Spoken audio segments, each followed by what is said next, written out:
தயாரிதாகிக் கொண்டிருக்கின்ற தலைவர் அவர்களே, கிளிநொச்சி மாவட்டத்தினுடைய பாராளுமன்ற உறுப்பினரும்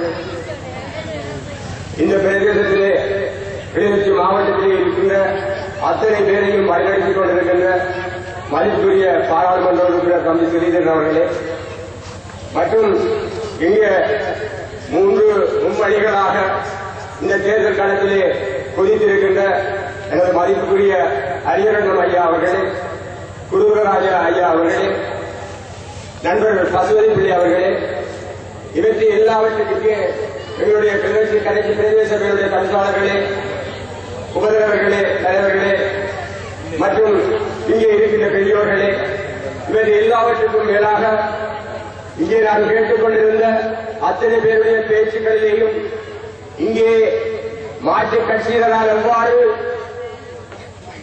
உங்களை ஏமாற்றி வாக்குப்படுகின்ற அந்த சிந்தனையோடு செயல்படுகிறார்கள் என்பதை உண்மையிலே கேள்விப்பட்டு உங்களால் அறிந்து கொண்டு மிகவும் வேதனையோடு உங்கள் முன்னிலை வந்திருக்கின்றேன்.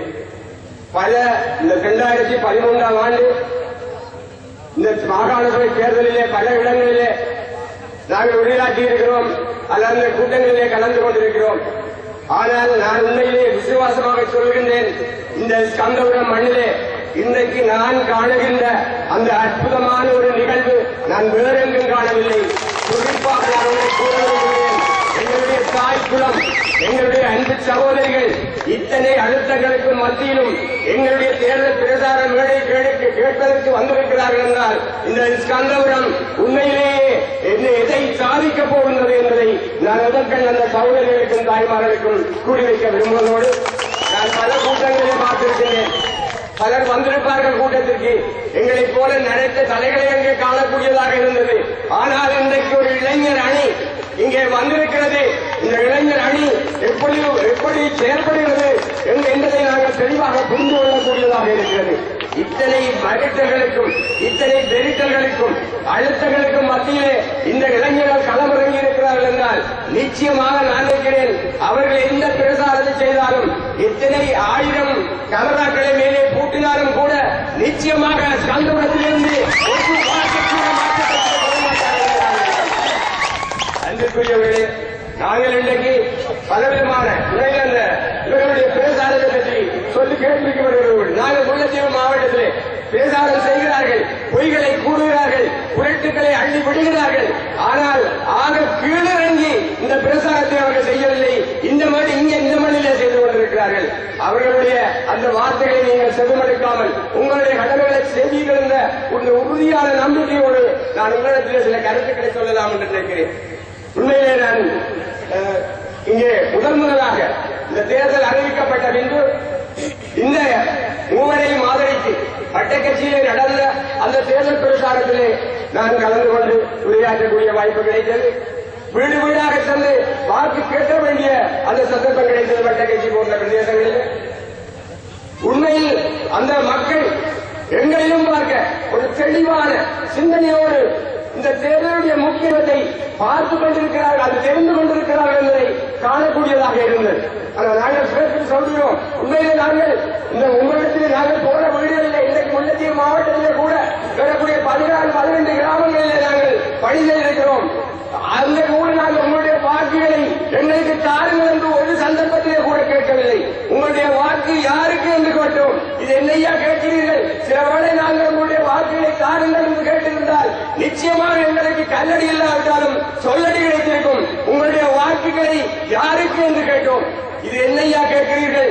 1948ஆம் ஆண்டில் 49ஆம் ஆண்டில் மல்லிக மக்களுடைய வாக்குகள் பறிக்கப்பட்ட போது அதற்கு எதிராக குரல் கொடுத்த கட்சி தமிழரசு கட்சி.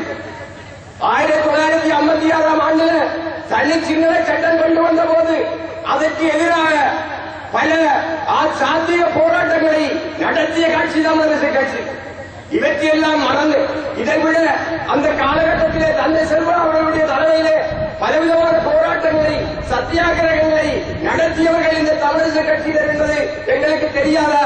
நீங்கள் எங்களுடைய வாக்கு கேட்க வாக்கு தாருங்கள் என்றா கேட்கிறீர்கள் என்று எங்களை வலியுறுத்தீர்கள்.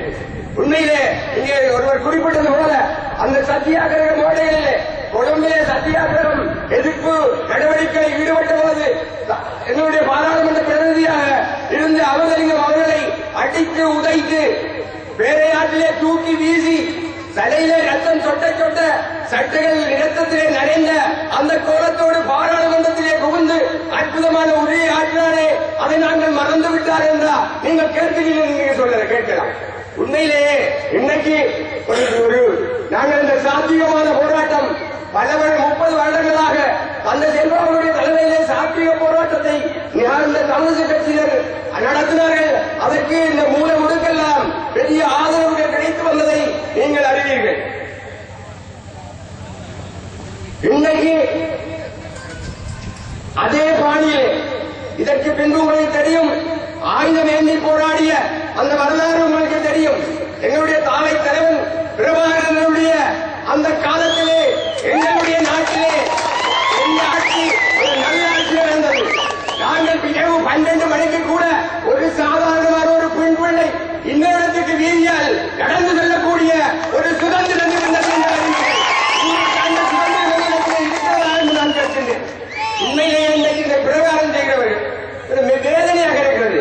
உண்மையிலே நாங்கள் சிறந்த நாங்கள் இங்கே அறிந்தபோது அறிந்தபோது நாங்கள் அறிந்து அன்றைக்கு பிரபாகரனுடைய அந்த காலகட்டத்திலே களத்திலே நின்று போராடி மாவீரனாகிய அந்த மாவீரனுடைய வீரனை சுமந்து சென்றவர்கள், அஞ்சலி செலுத்தியவர்கள், அந்த விதைகுலியை விட்டவர்கள் இன்றைக்கு அந்த விதைகுலிகளை தோண்டி எடுத்து அந்த மண்ணோடு அவற்றை கொண்டு போய் வீதியிலே போட்டு உடலை விட்டு உருட்டியிலே விட்டு அதை பார்த்து கொண்டிருந்து கூட இன்றைக்கு இந்த ஈன பிறவிகள் இப்படிப்பட்ட ஒரு செயலை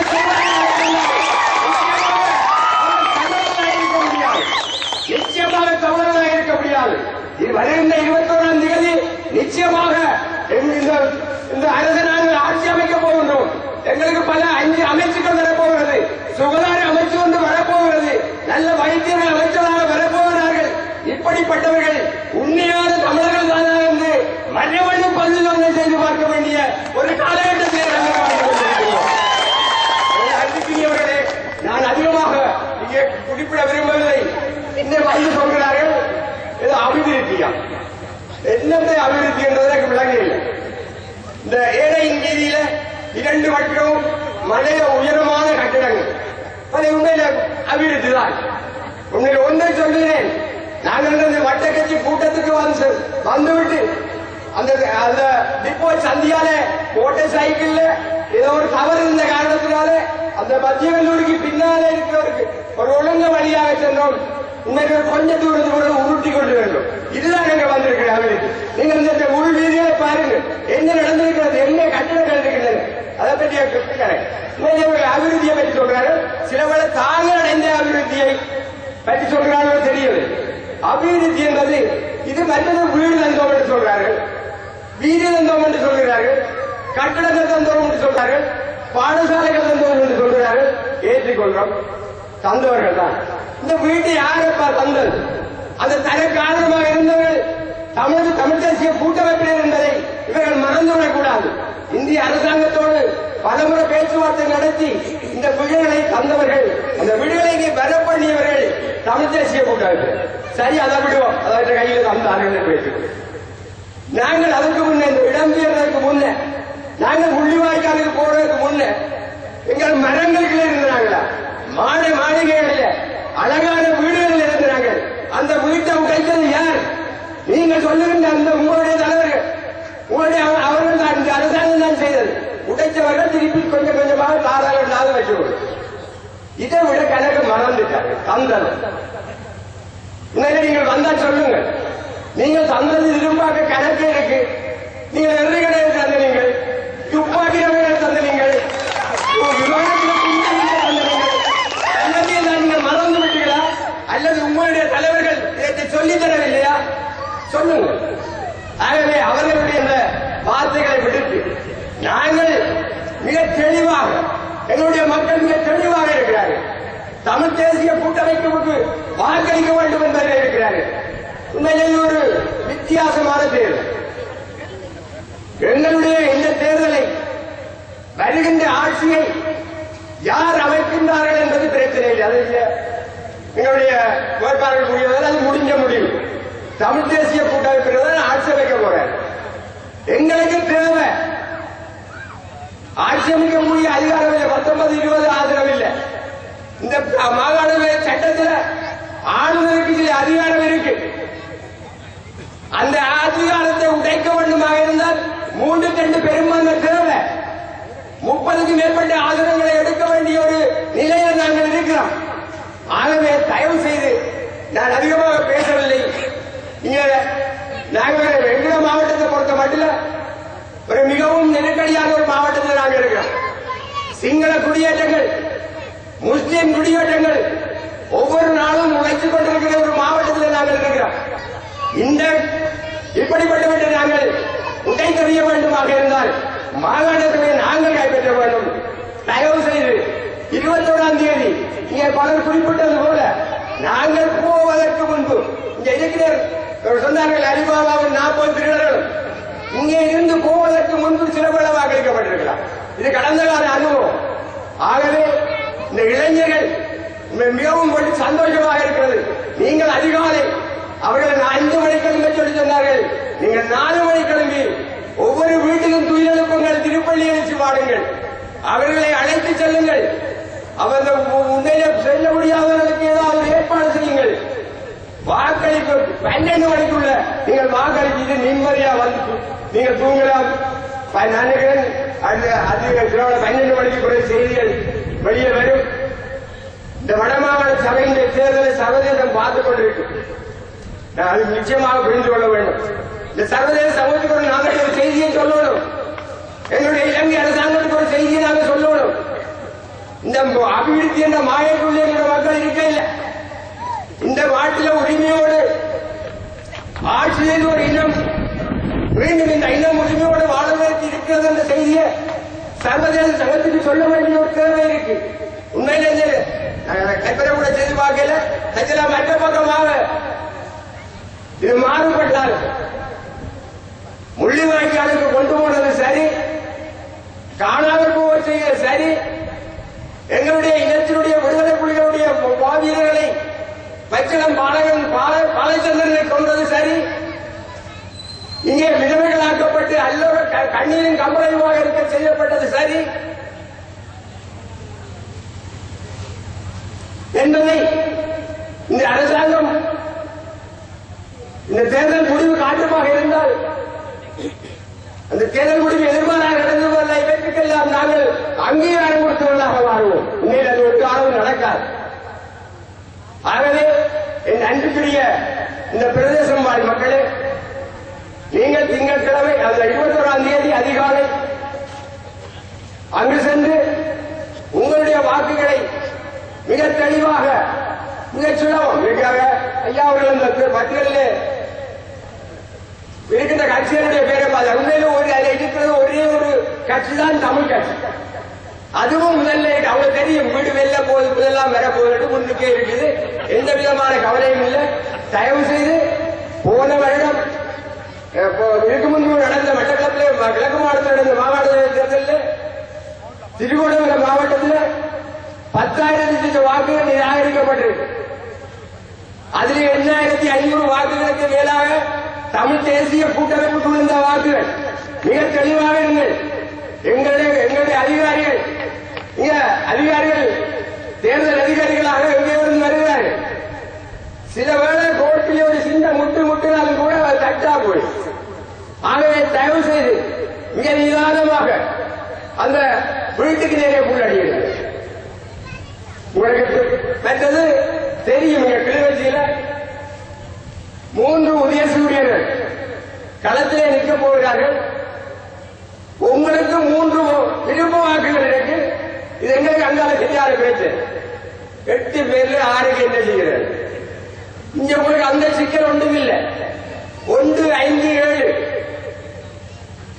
உள்ளடக்கிட்டு 22ஆம் தேதி அதிகாலை எங்களை நாங்களே ஆளுகின்ற எங்களுடைய அதிகாரத்தை நாங்களே அமைக்கின்ற அந்த நல்ல ஆட்சி ஒன்றை குறிப்பிட்டது போல உண்மையிலேயே இந்த 8 மாகாணங்களிலே இந்த ஆட்சி நடக்கிறது. இந்த வடமாகாண ஆட்சிதான் மற்றவர்களுடைய மற்ற மாகாணங்களுடைய ஆட்சிக்கு ஒரு நல்ல ஆட்சியாக அவர்கள் கருத்திட போகிறார்கள். அப்படிப்பட்ட ஒரு தலைவர் எங்களுக்கு கிடைத்திருக்கிறார். இது மக சவால்கள் இந்த வேண்டியது சொல்லத்தான் வேணும். விக்கிரேசனை கூட சவால் விட்டவர்கள் இருக்கிறார்கள். அதுக்கு பதிலடி முறையாக கொடுத்திருக்கிறார்.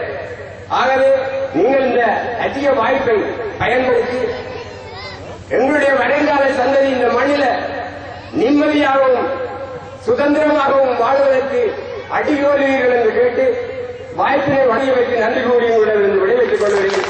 நன்றி, வணக்கம்.